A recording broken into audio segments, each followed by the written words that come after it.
Hello students, आज का हमारा टॉपिक है क्रिस्टलीय ठोसों के प्रकार। वीडियो शुरू करने से पहले कहना चाहूंगा कि अगर आपने अभी तक हमारा यूट्यूब चैनल सब्सक्राइब नहीं किया है तो चैनल को सब्सक्राइब कर लें और साथ में बेल आइकन का बटन भी दबा दें, जिससे जो आने वाली वीडियो का नोटिफिकेशन आपको मिलता रहे। तो आइए वीडियो शुरू करते हैं।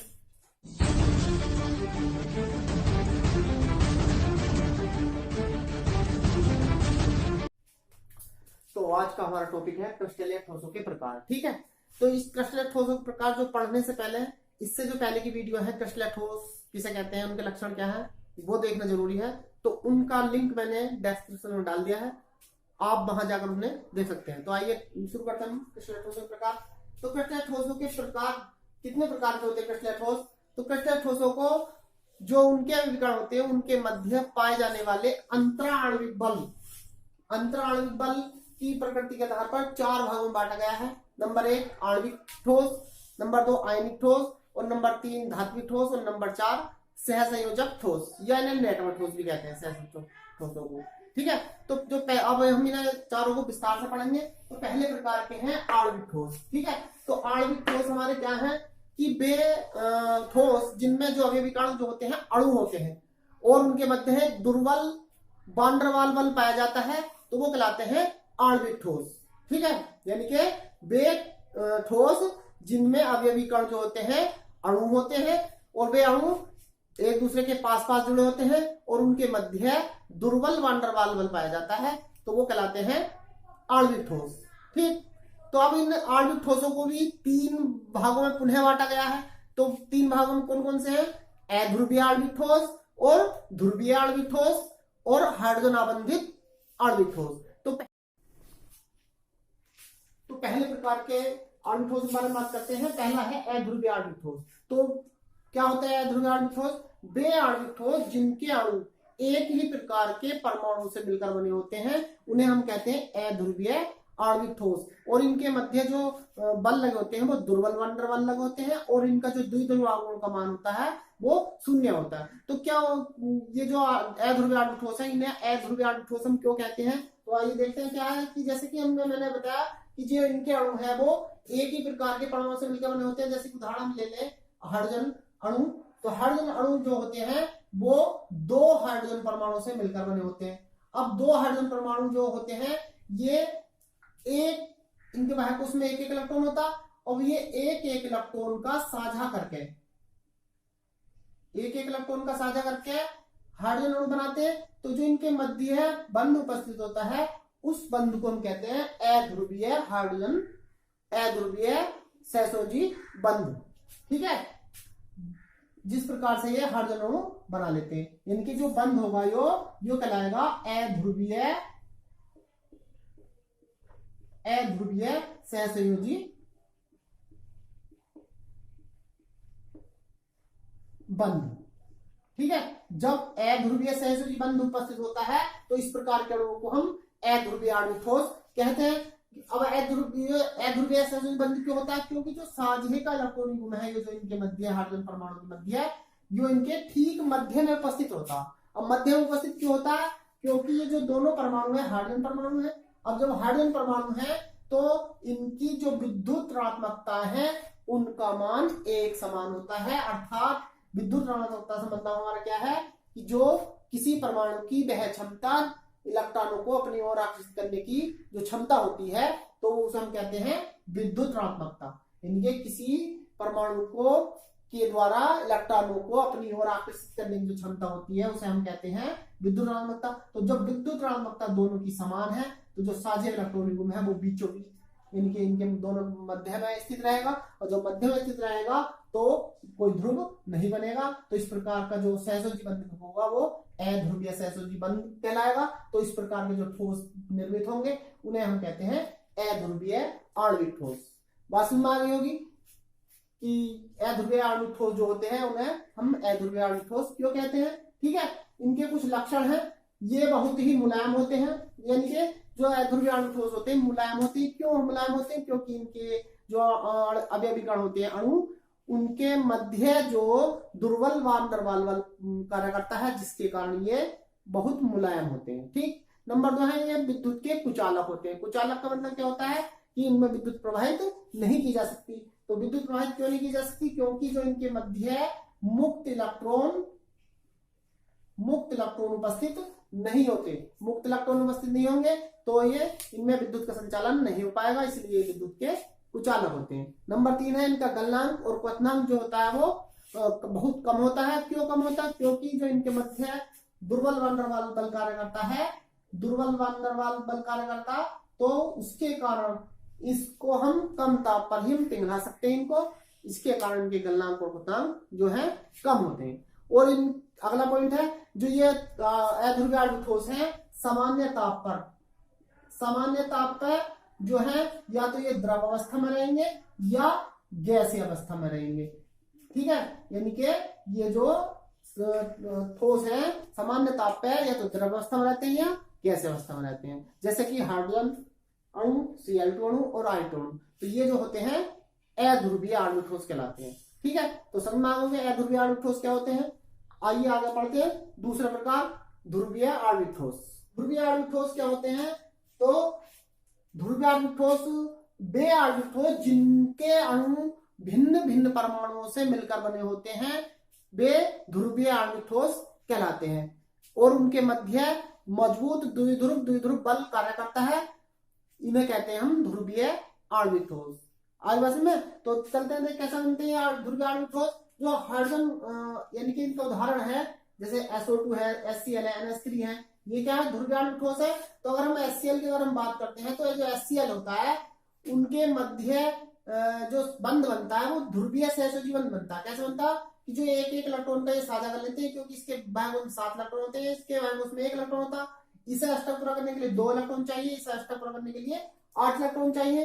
तो जिसके कारण ये एक एक का साझा कर लेते हैं और एक एक का साझा करके बंध बना लेते हैं, सहसंयोजी बंध। तो जो सहसंयोजी बंध बनता है वो ध्रुवीय सहसंयोजी बंध होता है। क्यों होता है ध्रुवीय सहसंयोजी बंध? तो जैसे कि देखेंगे जो H और Cl के मध्य जो साझे का इलेक्ट्रॉन युग्म है वो इनके मध्य में उपस्थित होना चाहिए था, मगर साझे का इलेक्ट्रॉन युग्म है वो थोड़ा सा क्लोरीन की ओर विस्थापित हो जाता है, जिसके कारण इनके मध्य ध्रुवीय सहसंयोजी बंध बनता है। क्यों विस्थापित हो जाता है इसकी ओर?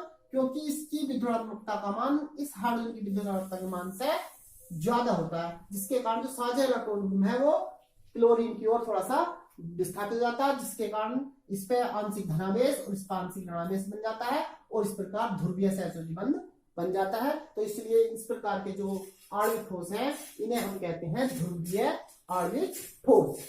इनके कुछ लक्षण है, ये क्या होते हैं? ये मुलायम होते हैं, ये भी यानी कि इनके मध्य द्विध्रुव बल कार्य करते हैं, परंतु फिर भी ये मुलायम होते हैं। ठीक है, और ये नंबर 2 है विद्युत के कुचालक होते हैं।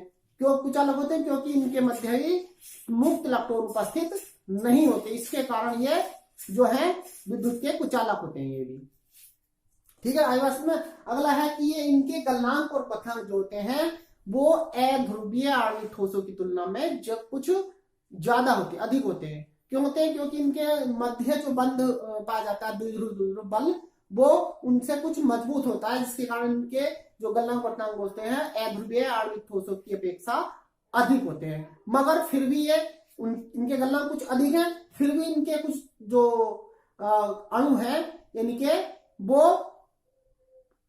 कमरे के ताप पे गैस अवस्था में और द्रव अवस्था में उपस्थित पाए जाते हैं। ठीक है, तो इस प्रकार ये थे ध्रुवीय आणविक ठोस। तो तीसरे प्रकार के हमारे आणविक ठोस हैं हाइड्रोजन आबंधित आणविक ठोस। तो हाइड्रोजन आबंधित आणविक ठोस क्या होते हैं कि वे आणविक ठोस जिनके अणुओं के मध्य हाइड्रोजन बंध उपस्थित होता है तो वो कहलाते हैं हाइड्रोजन आबंधित आणविक ठोस।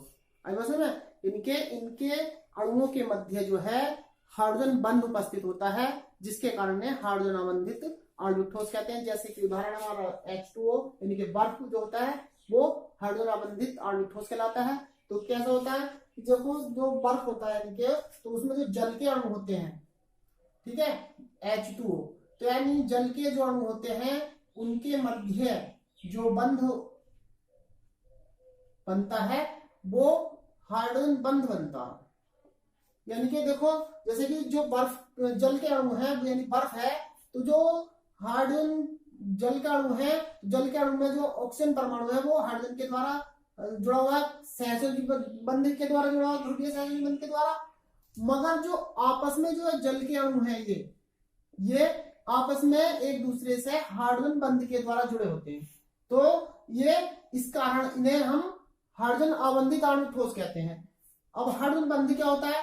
जो हाइड्रोजन परमाणु होता है, तो जो प्रबल ऋण विद्युतीय परमाणु होते हैं जैसे कि FON, तो इनसे यो जो हाइड्रोजन है एक क्षीण बंध बनाने की प्रवृत्ति रखता है। इन जो विद्युत ऋणात्मक तत्व है ये F और O और N, फ्लोरीन, ऑक्सीजन और नाइट्रोजन, यानी कि अधिकांश जो है वो अधिकतर हाइड्रोजन जो बंध बनाता है, हाइड्रोजन बंध वो इन्हीं तत्वों से बनाता है।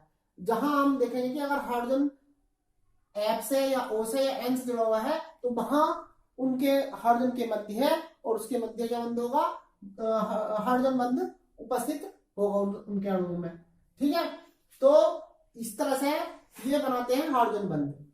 हाइड्रोजन बंध होता है तो इस प्रकार जो है वो हाइड्रोजन परमाणु ऑक्सीजन के साथ हाइड्रोजन बंध बनाता है और H2 अणु को अपने साथ जोड़ लेता है। तो इसके प्रकार जो ये आणविक ठोस होते हैं हाइड्रोजन आबंधित आणविक ठोस होते हैं, इसलिए इनको हाइड्रोजन आबंधित आणविक ठोस हम कहते हैं। अब में इनके लक्षण है, ये भी मुलायम होते हैं, ठीक है, और ये विद्युत के कुचालक होते हैं ये भी, और इनका जो गलनांक है वो ध्रुवीय और अध्रुवीय आणविक ठोसों की अपेक्षा कुछ ज्यादा होता है। ठीक है, इनका जो गलनांक और क्वथनांक होता है वो अध्रुवीय और ध्रुवीय आणविक ठोसों की अपेक्षा ज्यादा होता है, क्योंकि इनके मध्य प्रबल हाइड्रोजन ये जो हाइड्रोजन पाया जाता है। ठीक, और इनका जो ये भी सामान्य तापदाब पे वाष्पशील द्रव के रूप में और मुलायम ठोस के रूप में उपस्थित रहते हैं।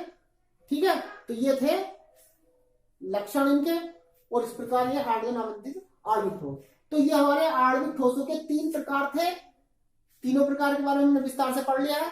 अब हम पढ़ेंगे दूसरे प्रकार के जो क्रिस्टलीय ठोस हैं, उनका दूसरा प्रकार है आयनिक ठोस। दूसरे प्रकार के क्रिस्टलीय ठोस है आयनिक ठोस। ठीक है, आयनिक ठोस किसे कहते हैं? वे क्रिस्टलीय ठोस जिनके अवयवी कण आयन होते हैं उन्हें हम आयनिक ठोस कहते हैं। तो जो आयन होते हैं वे 2 प्रकार के होते हैं, एक धनायन और एक ऋणायन। जैसे कि अन्य क्रिस्टल की हम बात करते हैं तो जो आयन होते हैं ये इनके एकांतर क्रम में जुड़े होते हैं, जैसे कि Na आयन है, फिर Cl, फिर Na, तो यानी इस तरह से ये एकांतर क्रम में जुड़े होते हैं, और इनके मध्य जो बल पाया जाता है वो वैद्युत आकर्षण बल पाया जाता है, जिसके कारण इनके मध्य वैद्युत संयोजी बंध बनता है। जो Na और Cl परमाणु आयन है इनके मध्य वैद्युत संयोजी बंध बनता है, और जो ये आयनिक ठोस है इनमें जो आयन है एक निश्चित क्रम में लगे होते हैं, और प्रत्येक जो आयन होता है इसमें एक निश्चित विपरीत आवेशित आयनों की संख्या से घिरा होता है, जिसे हम उस संख्या को सहसमन्वय संख्या कहते हैं। यानी कि जो प्रत्येक आयन होता है, चाहे वो माइनस आयन हो या प्लस आयन हो, एक निश्चित विपरीत आवेशित आयनों की संख्या से घिरा रहता है, जिसे उस आयन की सहसमन्वय संख्या हम कहते हैं। जैसे कि अगर हम इस Cl की बात अगर हम करें तो Cl के एक Na आयन ये जुड़ा हुआ, एक Na आयन ये जुड़ा हुआ, एक ये जुड़ा हुआ, और एक ये जुड़ा हुआ, एक ये जुड़ा हुआ, और एक ये जुड़ा, इस प्रकार से 6 Na आयन इस Cl आयन के चारों ओर जुड़े हुए। तो इस प्रकार इस Cl आयन की जो सहसमन्वय संख्या होगी वो 6 हो जाएगी। इसी प्रकार अगर हम किसी Na आयन की बात करते हैं तो इसके चारों ओर एक Cl आयन ये है, एक ये है, एक ये है, एक ये है, और एक नीचे और एक ऊपर जुड़ा होगा दूसरा, मतलब आगे क्रिस्टल में। तो इस तरह से इसकी भी सहसमन्वय संख्या क्या होगी? 6 होगी। तो इस तरह से ये सहसमन्वय संख्या प्रदर्शित करते हैं। तो इस तरह से यह आयनिक ठोस एकांतर क्रम में इनके आयन जो है जुड़े होते हैं, और ये आयनिक ठोस कहलाते हैं, क्योंकि इनके अवयवी कण जो होते हैं आयन होते हैं, इसलिए इनको आयनिक ठोस हम कहते हैं। इनके कुछ लक्षण है, ये क्या है? जैसे कि ये कठोर और भंगुर प्रकृति के होते हैं, यानी कि जो इनके मध्य है प्रबल वैद्युत आकर्षण बल पाया जाता है, जिसके कारण ये कठोर होते हैं, और ये भंगुर प्रकृति के होते हैं। तुम अगर आघात करते हैं तो ये एकदम से चटक जाते हैं। दूसरा है इनका गलनांक उच्च होता है, यानी कि जो इनका गलनांक होता है वो बहुत उच्च होता है, क्योंकि इनमें जो आयनों के मध्य जो बल पाया जाता है वो प्रबल आकर्षण वैद्युत आकर्षण बल पाया जाता है, जिसके कारण इनका गलनांक बहुत ऊंचा होता है। तीसरा है कि ठोस अवस्था में ये अचालक होते हैं और द्रव अवस्था में सुचालक होते हैं। यानी जो NaCl क्रिस्टल है ये ठोस अवस्था में होते हैं, तो इनके ठोस अवस्था में मुक्त इलेक्ट्रॉन उपस्थित नहीं होते। और अगर जब इनको किसी द्रव में घोलते हैं, इनका विलयन बनाते हैं या द्रव अवस्था में आ जाता है NaCl के क्रिस्टल, तो ये इनमें Na और Cl अलग अलग हो जाते हैं, जिसके कारण इसमें आयन की उपस्थिति के कारण विद्युत का चालन आसानी से हो जाता है। तो इस प्रकार ये द्रव अवस्था में सुचालक होते हैं और ठोस अवस्था में अचालक होते हैं। फिर चौथा है ये ध्रुवीय विलायकों में विलय होते हैं। अगर हम इन्हें NaCl को किसी ध्रुवीय विलायक जल में अगर घोलते हैं, तो जल में घोलने पर जो NaCl है Na और Cl आयनों में टूट जाता है, जिसके कारण ये ध्रुवीय विलायकों में विलय हो जाता है, क्योंकि इसमें एक प्लस का आयन होता है, एक माइनस का आयन होता है, तो इसलिए ये ध्रुवीय विलायकों में विलय हो जाते हैं। तो इस प्रकार ये आयनिक ठोस थे। तीसरे प्रकार के हमारे क्रिस्टलीय ठोस होते हैं धात्विक ठोस। तो धात्विक ठोस किन्हें कहते हैं? वे क्रिस्टलीय ठोस जिनके अवयवी कण जो होते हैं धात्विक परमाणु और मुक्त इलेक्ट्रॉन होते हैं, उन्हें हम कहते हैं धात्विक ठोस। जैसे कि सोना, एल्यूमिनियम, कॉपर, ये सब क्या कहलाते हैं? धात्विक ठोस कहलाते हैं, क्योंकि इनमें जो अवयवी कण होते हैं वो धात्विक परमाणु होते हैं और मुक्त इलेक्ट्रॉन होते हैं, और उनके मध्य धात्विक बंध पाया जाता है। जैसे कि हम चित्र के अनुसार देखेंगे, इसमें क्या होता है, जो धात्विक परमाणु है ये, तो इनमें ये जो अपने बाह्य कोश है, संयोजी कोश है, संयोजी इलेक्ट्रॉन को त्याग कर देते हैं, जिसके कारण जो धात्विक क्रिस्टल में एक इलेक्ट्रॉनों का समुद्र सा बन जाता, जिसके कारण ये मुक्त इलेक्ट्रॉन इधर उधर गतिशील रहते हैं, और जबकि जो धात्विक परमाणु है, आयन है, ये अपनी जगह स्थित रहते हैं। तो इसके कारण इनके मध्य एक बंध बन जाता है, धात्विक बंध। इस प्रकार धात्विक बंध बन जाने से इनके जो क्रिस्टल है वो कठोर हो जाते हैं और ये धात्विक ठोस बन जाते हैं। तो इस तरह से ये हमारे धात्विक ठोस थे, इनमें जो है धात्विक परमाणु और मुक्त इलेक्ट्रॉनों के मध्य बंध बन जाते हैं, धात्विक बंध, जिसके कारण ये धात्विक ठोस कहलाते हैं। इनके कुछ लक्षण हैं। मुलायम से कठोर के क्रम में होते हैं। ये जो धात्विक ठोस होते हैं, ये मुलायम से लेकर कठोर तक होते हैं, यानी कठोर भी होते हैं और मुलायम भी होते हैं कुछ। नंबर 2 है कि विद्युत और उष्मा के सुचालक होते हैं। विद्युत और उष्मा के सुचालक होते हैं क्योंकि इनके मध्य मुक्त इलेक्ट्रॉन उपस्थित होते हैं, जिसके कारण ये विद्युत के और उष्मा के सुचालक होते हैं। इनमें विद्युत और उष्मा का चलन एक सिरे से दूसरे सिरे तक हो सकता है, क्योंकि मुक्त इलेक्ट्रॉन गतिशील होते हैं इसके कारण। ठीक है, अगला नंबर है धात्विक चमक से संपन्न होते हैं। ये सभी जो धात्विक ठोस होते हैं इनमें धात्विक चमक पाई जाती है। ठीक। तीसरा है गलनांक और क्वथनांक इनके उच्च होते हैं। इनके गलनांक और क्वथनांक उच्च होते हैं क्योंकि इनके मध्य प्रबल धात्विक बंध पाया जाता है, जिसके कारण ये इनका जो गलनांक और क्वथनांक है वो उच्च होता है। ठीक। उसके बाद है आघात वर्धनीय होते हैं, यानी कि जो धात्विक ठोस होते हैं हमारे, इन धात्विक ठोस पर अगर हम आघात करें यानी चोट करें तो ये फैल जाते हैं, टूटते नहीं है, जिसके कारण इस गुण के कारण इनको इनसे विभिन्न प्रकार की वस्तु जैसे कि चादरें हैं, कीले हैं वगैरह ये बनाई जा सकती है। तो इस प्रकार ये आघात वर्धनीय होते हैं। और जो विभिन्न प्रकार की धातु होती है सभी हमारी लगभग वे धात्विक ठोस कहलाती है। तो ये थे धात्विक ठोस। अब बात करते हैं चौथे प्रकार के ठोस, सहसंयोजी नेटवर्क ठोस की। तो सहसंयोजी नेटवर्क ठोस के होते हैं वे क्रिस्टलीय ठोस जिनमें जो समान प्रकार के परमाणु या भिन्न भिन्न प्रकार के परमाणु आपस में जुड़कर एक सहसंयोजी नेटवर्क यानी जालक का निर्माण कर लेते हैं। तो इस प्रकार बने ठोसों को हम कहते हैं सहसंयोजी या नेटवर्क ठोस। और इनमें जो परमाणु होते हैं वो परमाणु प्रबल सहसंयोजी बंधों के द्वारा आपस में जुड़े होते हैं, जिसके कारण वे अति कठोर होते हैं। जैसे कि इसके उदाहरण है हीरा। हीरा एक जो है प्रकृति में सबसे कठोर ठोस होता है। कठोर ठोस क्यों होता है? क्योंकि इसमें जो परमाणु होते हैं वो प्रबल सहसंयोजक बंधों के द्वारा अपनी निश्चित स्थिति पर जुड़े होते हैं, जिसके कारण ये कठोर होता है। और इसमें मुक्त इलेक्ट्रॉन भी नहीं पाए जाते, इसलिए ये विद्युत का अचालक नहीं होता। दूसरी ओर जो ग्रेफाइट है इसका एक उदाहरण। तो जो ग्रेफाइट है वो मुलायम ठोस होता है। तो मुलायम ठोस क्यों होता है? इसकी एक विशिष्ट संरचना के कारण होता है। क्यों? क्योंकि इसमें जो कार्बन परमाणु होते हैं वो विभिन्न परतों में व्यवस्थित रहते हैं। इनके जो पहली परत होगी या दूसरी या तीसरी इस तरह से परत होगी, तो उसमें जो एक परत के जो कार्बन परमाणु होते हैं उसके 3 इलेक्ट्रॉन तो 3 कार्बन परमाणु साझा कर लेते हैं, मगर जो चौथा इलेक्ट्रॉन होता है वो 2 परतों के मध्य गतिशील अवस्था में रहता है, जिसके कारण वो इधर उधर गति करता रहता है। तो जिसके कारण ये है विद्युत का अच्छा चालक है। और जो विभिन्न प्रकार की परतें होती हैं वो एक दूसरे पर सरक सकती हैं, तो जिसके कारण जो ग्रेफाइट होता है वो मुलायम ठोस अवस्था में होता है। इसलिए ग्रेफाइट को जो है सहजोजी ठोस का एक अपवाद माना गया। इनके कुछ लक्षण हैं, ये बहुत कठोर होते हैं। मैंने अभी बताया कि कठोर क्यों होते हैं, क्योंकि इनके मध्य प्रबल सहजोजी बंध पाए जाते हैं परमाणु के मध्य। दूसरा नंबर है, ये विद्युत के और ऊष्मा के अच्छे चालक नहीं होते। क्यों नहीं होते? क्योंकि इनमें मुक्त इलेक्ट्रॉन नहीं पाए जाते ग्रेफाइट को छोड़कर। तीसरा है, इनके गलनांक और क्वथनांक जो है उच्च होते हैं। क्यों उच्च होते हैं? क्योंकि इनके मध्य जो परमाणु होते हैं, इनके मध्य जो प्रबल सहयोगी बंध उपस्थित होते हैं, जिसके कारण इनके गलनांक और क्वथनांक उच्च होते हैं। तो इस प्रकार ये थे सहयोगी और नेटवर्क ठोस। आशा करता हूँ वीडियो अच्छी लगी होगी। वीडियो अच्छी लगी हो तो चैनल को सब्सक्राइब कर दें और साथ में बेल आइकन का बटन दबा दें, जिससे कि जो आने वाली वीडियो है उनका नोटिफिकेशन आपको मिलता रहे। ठीक।